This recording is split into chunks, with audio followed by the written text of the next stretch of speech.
आमतौर पर माना जाता है इस्लाम ने हिंदुस्तान में दस्तक 12वीं शताब्दी में दी। लेकिन अगर हम इतिहास खंगाल कर देखें तो पता चलता है इस्लाम हिंदुस्तान में 6ठी शताब्दी के मध्य में कदम रख चुका था, जिसकी शुरुआत केरल के मालबार से हुई, जहां अरब व्यापारी व्यापार करने आने लगे जो उन्हें दक्षिण पूर्वी एशिया से जोड़ती थी। इतिहासकार हेनरी मियर्स एलियट की किताब द हिस्ट्री ऑफ इंडिया के मुताबिक 630 ईस्वी में भारतीय तट पर पहले मुस्लिम यात्रियों वाले जहाज को देखा गया। हिंदुस्तान में पहली मस्जिद केरेमान जुमा मस्जिद का निर्माण 629 ईस्वी में केरल के कोदुंगलूर में हुआ, जिसे अरब व्यापारी मलिक इबिन दिनार ने पैगंबर मोहम्मद के जीवन काल के दौरान बनवाया। ये मस्जिद दुनिया की सबसे पुरानी मस्जिदों में से एक है, जिसे हिंदुस्तान पर इस्लाम की पहली छाप के तौर पर भी जाना जाता है। माना जाता है मालबार में ही मापिलस समुदाय हिंदुस्तान में इस्लाम को अपनाने वाला पहला समुदाय बना। अगर हम हिंदुस्तान पर इस्लाम के सीधे प्रभाव की बात करें तो उसमें 8वीं शताब्दी सबसे महत्वपूर्ण है, जहां से बड़े पैमाने पर मुस्लिम आक्रमणों का दौर शुरू हुआ, जिनमें सबसे पहला नाम मोहम्मद बिन कासिम का आता है। बिन कासिम उस समय मध्य पूर्व के सबसे बड़े साम्राज्य उमैयद साम्राज्य का ईरान में सेनापति था। बिन कासिम ने ईरान के शिराज शहर से लगभग 6000 सैनिकों के साथ मकरान तट के रास्ते सिंध प्रांत के कराची शहर पर हमला किया, जहां उस समय हिंदू राजा धीर सेन का राज था। धीर सेन की कमजोर सेना को आसानी से हराकर उसने सिंध और बाद में मुल्तान पर आसानी से कब्जा कर लिया।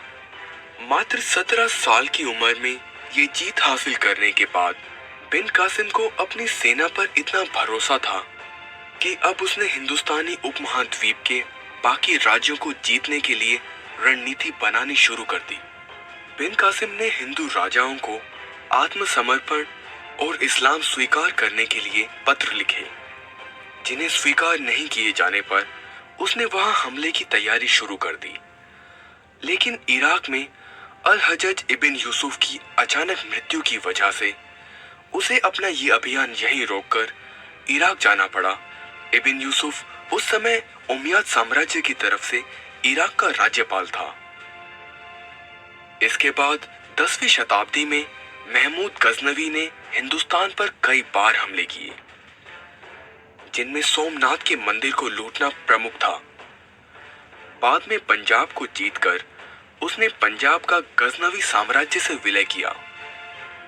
हिंदुस्तान पर इस्लाम के गहरे प्रभाव की शुरुआत 12वीं सदी से हुई। मोहम्मद गौरी ने 1175 में मुल्तान पर पहला हमला किया। इसके बाद पश्चिमी हिंदुस्तान के छोटे छोटे राज्यों को जीतते हुए वो अपने साम्राज्य को बढ़ाता चला गया। अब गौरी की मंशा अपने साम्राज्य को पूर्व की तरफ फैलाने की थी, जहां हिंदू सम्राट पृथ्वीराज चौहान का राज था। मोहम्मद गौरी और आखिरी हिंदू सम्राट पृथ्वीराज चौहान के बीच ताराइन में 2 युद्ध हुए। 1191 में पहले ताराइन युद्ध में पृथ्वीराज चौहान को जीत मिली, लेकिन इसके बाद अगले ही साल 1192 में ताराइन के दूसरे युद्ध में मोहम्मद गौरी को विजय मिली। 1194 में गौरी ने खारवाल वंश के राजा जयचंद्रा को चांदावार के युद्ध में हराकर अपनी सत्ता को और मजबूत किया। हालांकि बाद में मोहम्मद गौरी हिंदुस्तान में अपने जीते हुए साम्राज्य को छोड़कर अफगानिस्तान वापस चला गया। गौरी के वापस जाने के बाद उसने हिंदुस्तान में अपनी सत्ता को अपने गुलाम कुतुबुद्दीन ऐबक को सौंप दिया, जिसने गुलाम वंश की नींव रखी और बाद में दिल्ली सल्तनत को स्थापित किया और दिल्ली सल्तनत का पहला सुल्तान बना। उसके बाद उसके सेनापति बख्तियार खिलजी ने उसके राज्य का और विस्तार करते हुए 1203 ईस्वी में बिहार पर जीत हासिल की। इस विजय अभियान के दौरान उसकी सेना ने विश्व की सबसे प्राचीन विश्वविद्यालयों में से एक विक्रमाशील विश्वविद्यालय और नालंदा विश्वविद्यालय को जलाकर राख कर दिया। इसके अगले ही साल खिलजी ने बंगाल पर जीत हासिल की और वहां इस्लाम को स्थापित करने में एक अहम भूमिका निभाई। इस्लाम के शांतिपूर्ण तरीके से प्रचार प्रसार में सूफी संतों का बहुत बड़ा योगदान रहा।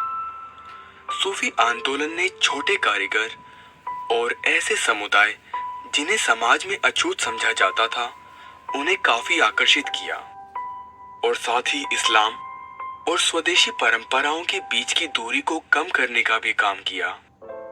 सूफी संत जबरन धर्म परिवर्तन के खिलाफ थे।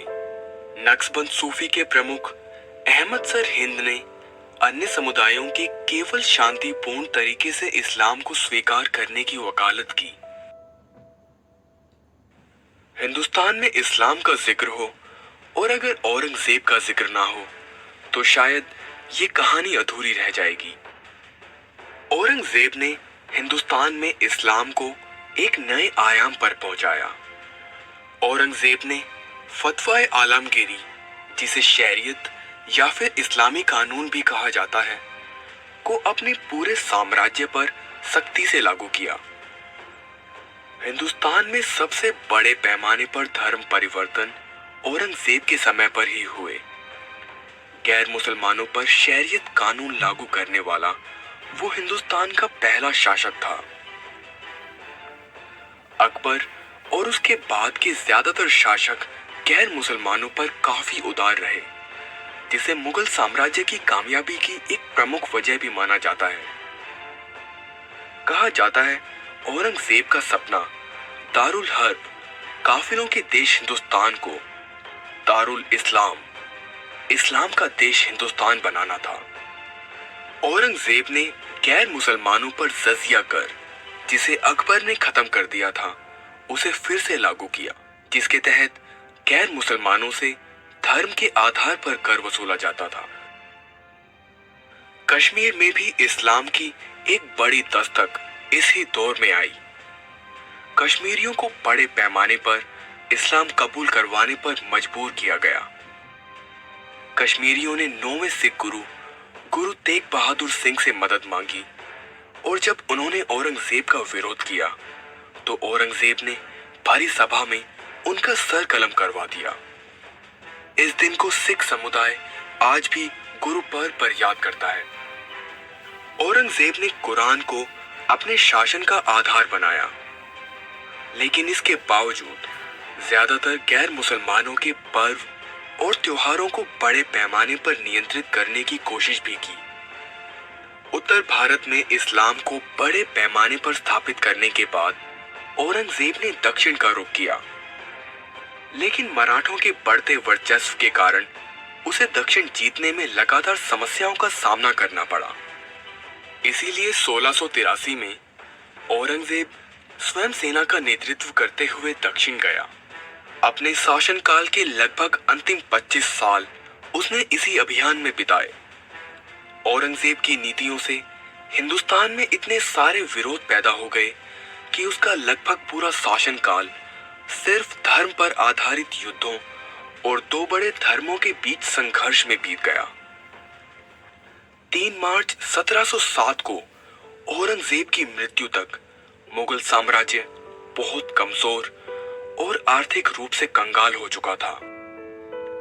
अब हिंदुओं और मुसलमानों के बीच की दरार इतनी गहरी हो चुकी थी जिसे भर पाना लगभग नामुमकिन था। इस आर्थिक रूप से कंगाल और दो बड़े धर्मों के बीच बटे हिंदुस्तान को गुलाम बनाने में अंग्रेजों को कोई खास मुशक्कत नहीं करनी पड़ी।